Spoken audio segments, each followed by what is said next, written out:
bagong Pilipinas.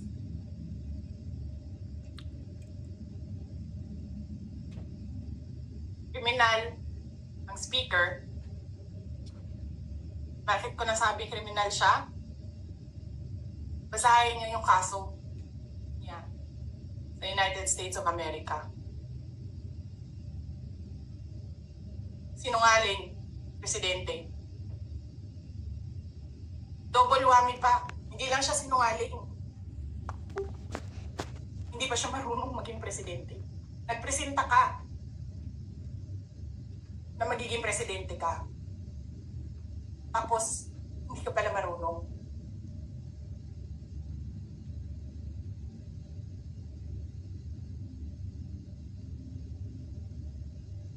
Sarap-sarap ng kain ninyo, buffet, dyan, dito, sa House of Representatives. Alak, lahat. Lahat ng juice, lahat ng mamahaling wine.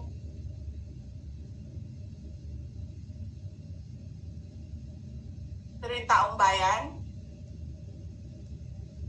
bayan na pinamisan ninyo, 20 pesos na rice, yung taong bayan na hindi ninyo pinupuntahan sa mga komunidad nila, ano sabi nila? Asin lang okay na mi, anad naman mi anak. Ganyan ang bayan natin. Okay na lang kami sa asin.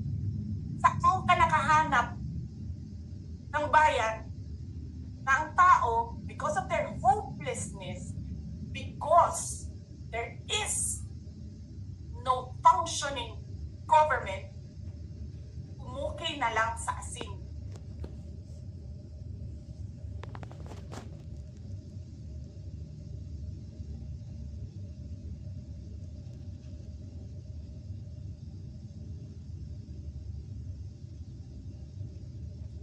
Buti na nga lang, abogado si Atty. Lopez eh. Kasi alam niya kung ano sasabihin niya doon sa mga pumasok sa kwarto niya. Na take note, nagnakaw pa ng cellphone. Saan ka nakahanap? Papasok ka, nanakawin mo yung cellphone, nadalhin mo pa yung tao.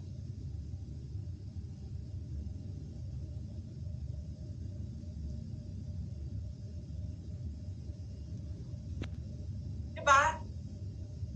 Princess, you're raising your hand.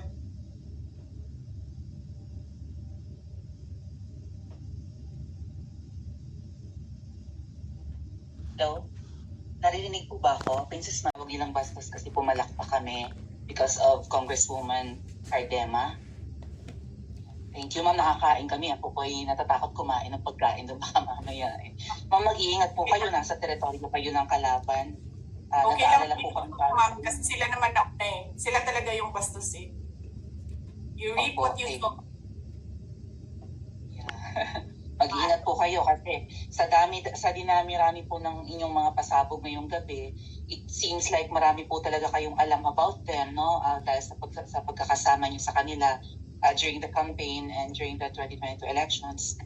Baka po mamaya kasi totoo yung mga naririnig namin or yung, I don't know if it's true, na meron daw silang Operation Romanovs and baka bala kayong ubusin ang inyong pamilya dahil hadlang kayo sa kanilang mga balaki in the future. So mag-iingat po kayo. Kami po kasi kami ng EDSA Friday Group, kami yung bumababa every Friday dyan sa EDSA because we believe yan yung tamang venue sa dinami-rami na ng problema natin. Ang kaya lang naman po namin gawin ay manawagan na bumaba na yan. Eh, ano po kaya ang remedy naman ninyong mga nasa posisyon or ng mga kayang labanan itong napakarami na pong ginagawang korupsyon at krimen laban sa taong bayan? Ano po ang pwede nyo maging remedy para matapos na ito? Lalo't nagsisigaw na po ang taong bayan na mag-people power na. Yes. Huwag kang mag-alala ma'am sa security ko. Kasi may kinausap na ako na tao. Sabi ko sa kanya, kapag pinatay ako, patayin mo si BBM, si Lisa Araneta, at si Martin Romales. No joke. No joke. Nagdilin na ako, ma'am. Pag namatay ako, Sabi ko, huwag ka tumigil hanggang hindi mo mapatay sila. And then he said yes. So, alam mo ma'am, yan ang lagi kong sinasabi sa Makabayan lang. Nung mayor pa ako. Ang laban, wala dyan sa EDSA ma'am. Wala dyan sa mga highway. Ang laban ma'am nandun sa loob ng palasyo. Yan ang problema. We appreciate yung expression ninyo ng disgust, ng pagkamuhi, ng hopelessness, kasi it reflects kung ano yung nararamdaman ng marami, milyon. Alam ko yan ma'am, kasi kahit saan ako pumunta, ako ang sinasabihan, binoto namin yan dahil sinabi mo, iboto namin.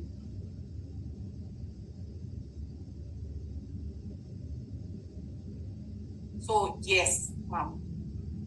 Maraming salamat sa ginagawa ninyo.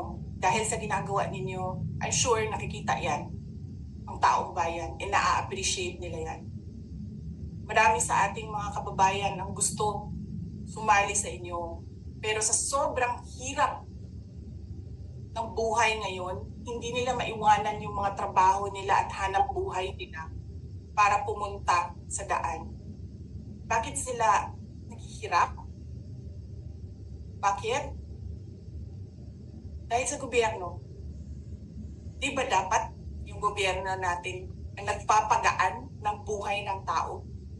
Bakit ang gobyerno natin ang nagpapahirap lalo sa tao?